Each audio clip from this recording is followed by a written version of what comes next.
Джо Диспенсаның 66 күнде арыл деген видеосынан аударым жасап жатырмын. Мен сіздерге 66 күн бойына апта-аптасымен картаны беретін боламын. Не жасау керек екен? Бірінші 2 апта ескі менді бұзамыз. Ескі менді бұзамыз да жаңа менге айнала бастаймыз. Ақырындап.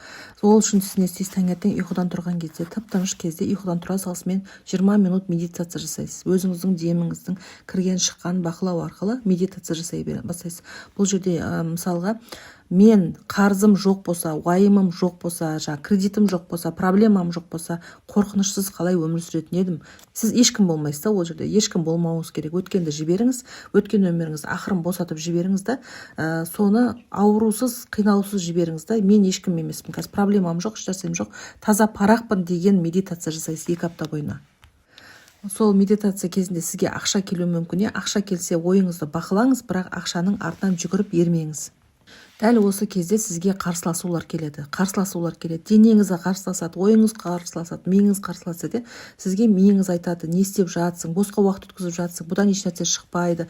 Бұл бекерге уақыт өткізу, бұл уақытыңды босқа өткізу, бұл ақымақтық деп сендіре бастайды. Бұл сіздің ескі меніңіз, Сіз оны жоғалтып жатсыз, құртып жатсыз, өлтіріп жатсыз. Ол кеткісі келмейді, ол солай қорғана бастайды. Және де физикалық түрде де көріне бастайды. Басыңыз ауырады, біреулердің жүрегі айниды, құсқысы келеді да. Бір жағдайда былай да көрінуі мүмкін. Ашуланшақ болып кетесің, ауырады бір жеріңе, осылай қарсыласуы мүмкін. Оған берілмеуіңіз керек. Сізді 2 апта осыдан шыдап өтуіңіз керек.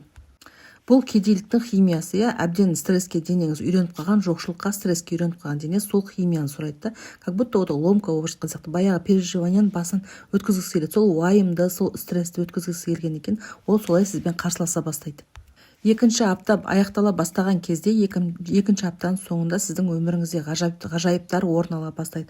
Ол қандай десеңіз, таңертең ұйқыдан тұрған кезде, сіз автоматты ұйқыдан тұрған кезде, сіз не ойлайтыныңыз ұзаққа шейін, өзіңіздің жоқшылығыңызды, уайымыңызды, баяғы күніңізді қайтып осы күніңізге алып келетініңізде, 2 апта аяқтала бастаған кезде, сіз таңертең ұйқыдан тұрған кезде, ол өмірге қайтпайсыз уже. Ол өмірді қайталамайсыз. Ол өмірді ойламайтын адам болып ояна бастайсыз. Ол проблемаларыңызды ойламайсыз. Бұл деген не десеңіз, ол ескі нейрондық жолдар, уже кедейліктің нейрондық жолдары өліп жатыр деген сөзді. Өліп жатыр, сіз жаңалыққа өтіп жатырсыз деген сөзді.